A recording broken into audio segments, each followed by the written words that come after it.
Viktor Frankl was asked, in an interview late in his life, whether he believed in God.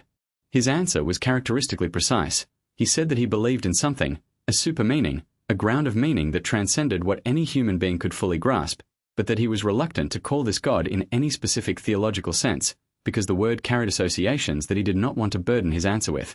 What he was confident about was this, that the universe was not meaningless, that meaning was not merely a human projection onto an indifferent reality, and that there was something in the structure of existence itself that was oriented toward the good. Beyond that, he held his position with the humility appropriate to questions that exceeded any individual's capacity to fully answer. This careful, unresolved engagement with the question of ultimate meaning is one of the most interesting and least discussed aspects of Frankl's thought. He was neither a conventional believer nor a confident atheist, and he refused the comfort of either position precisely because he thought both were forms of premature closure, ways of avoiding the genuine difficulty of a question that the human being cannot escape and cannot fully answer. Frankl's concept of the supermeaning, the Übersinn, as he sometimes called it in German, arose from his observation of a specific and recurring clinical phenomenon. Some patients, typically those facing extreme suffering or death, found that the ordinary scale of meaning was insufficient to sustain them. The meanings available at the human level, relationships, work, creative achievement, even attitudinal values, were real and valuable, but they could feel, in the face of radical suffering or mortality, disproportionate to what was being demanded. These patients were reaching for something larger, a frame of reference within which even the most inexplicable suffering could be held with some sense that it was not simply absurd. Frankl did not pretend to offer such a frame through logotherapy. He was explicit that logotherapy was a psychological method, not a theological one, and that the question of whether ultimate meaning existed was beyond its scope. But he also refused to foreclose the question.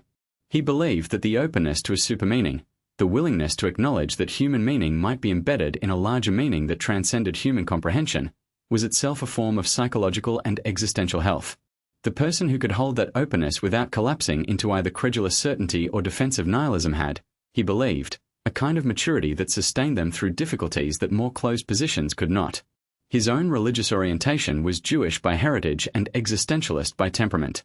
The experience of the camps complicated and deepened rather than destroyed his sense of the sacred.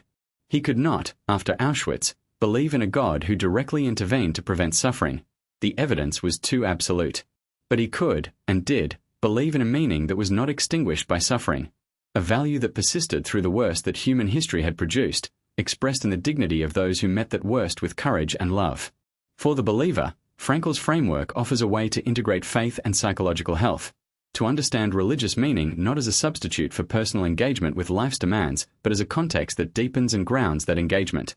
For the non-believer, it offers the recognition that the openness to supermeaning does not require theological commitments, that a secular person can hold the question of ultimate meaning with genuine seriousness, can acknowledge the limits of what human understanding can establish, and can find in that acknowledged limit not despair but a kind of intellectual humility that is itself a form of meaning. Frankl never resolved the question of God to his own complete satisfaction. He died in 1997 still holding it open, still finding in that openness more honest than any premature answer. This, too, is a form of wisdom, the wisdom of a man who had seen enough of the worst human beings could do and the best human beings could be to know that the question of what the universe, at its deepest level, ultimately was one that deserved to be held, very carefully, for the whole of a life. Frankl's lifelong engagement with the question of ultimate meaning was, in the end, a form of intellectual honesty that most people find either exemplary or frustrating, depending on whether they have yet encountered the question in earnest. He refused the comfort of certainty, both the certainty of faith and the certainty of denial, because he believed the question was too important to be settled cheaply. The person who maintains genuine openness to a supermeaning, who lives as if meaning matters without claiming to have fully understood what meaning ultimately is, has a kind of existential integrity that closed positions cannot provide. Whether the supermeaning he gestured toward is real is a question that no one currently alive can answer definitively.